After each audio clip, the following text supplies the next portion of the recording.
bonjour. On est aujourd'hui un exercice résolu en chimie sur la combustion complète du butane, niveau collège, lycée. Donc, la combustion complète du butane dans le dioxygène de l'air produit dioxyde de carbone, de la vapeur d'eau. Une cartouche contient 190 g de butane liquide. Pour brûler complètement ce combustible, consomme 690 g de dioxygène. C'est-à-dire, lorsqu'on brûle le butane, 190 g de butane, il va consommer 690 g de dioxygène. Une question, quelle est la masse totale du dioxyde de carbone de la vapeur d'eau rejetée dans l'atmosphère par la combustion complète du butane contenu dans la cartouche? Deuxièmement, quel est le volume du dioxygène consommé par cette combustion? Les données, sachant qu'un litre de dioxygène pèse 1,3 g. Bien. On passe maintenant à la première question. Quelle est la masse totale du dioxyde de carbone et de vapeur d'eau rejetée dans l'atmosphère par la combustion complète du butane contenu dans la cartouche? Bien.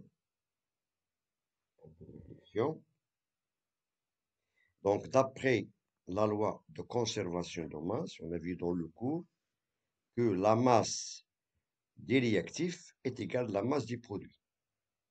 Donc, tout d'abord, on va écrire le bilan de cette combustion. On sait que le butane plus le dioxygène nous donne le dioxyde de carbone plus l'eau. L'eau soit sous forme de vapeur, ou bien du liquide, ou bien de solide. De toute façon, la matière eau. Bien. Et d'après la loi de conservation de masse, on a la masse du butane plus la masse du dioxygène est égale à la masse du dioxyde de carbone plus la masse d'eau. Ça, c'est la loi de conservation de masse. Cela veut dire que ces deux, que ce sont la masse des réactifs. Masse du butane plus la masse du dioxygène, c'est la masse des réactifs, qui est égale à la masse des produits. Bien. Étant donné d'après l'énoncé, on a une cartouche qui contient 190 g de butane et il consomme 690 g de dioxygène. Cela veut dire que la masse totale de ces deux réactifs est égale à la masse totale des produits.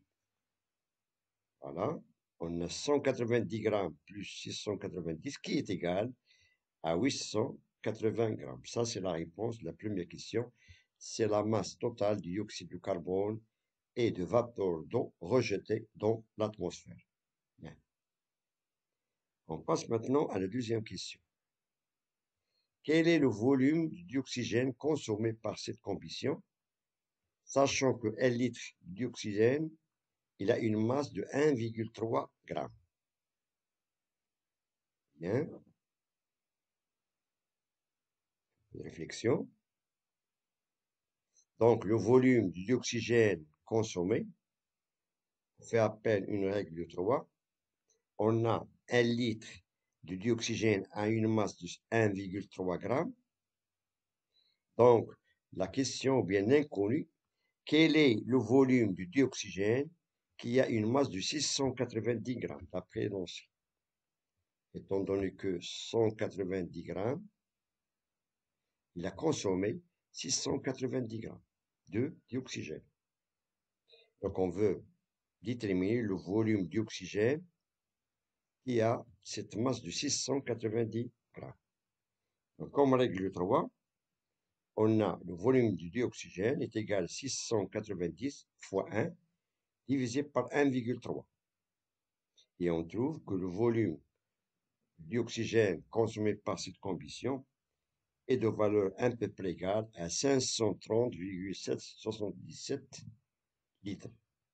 530,77 litres. Ça, c'est le volume d'oxygène qui est consommé par cette combustion.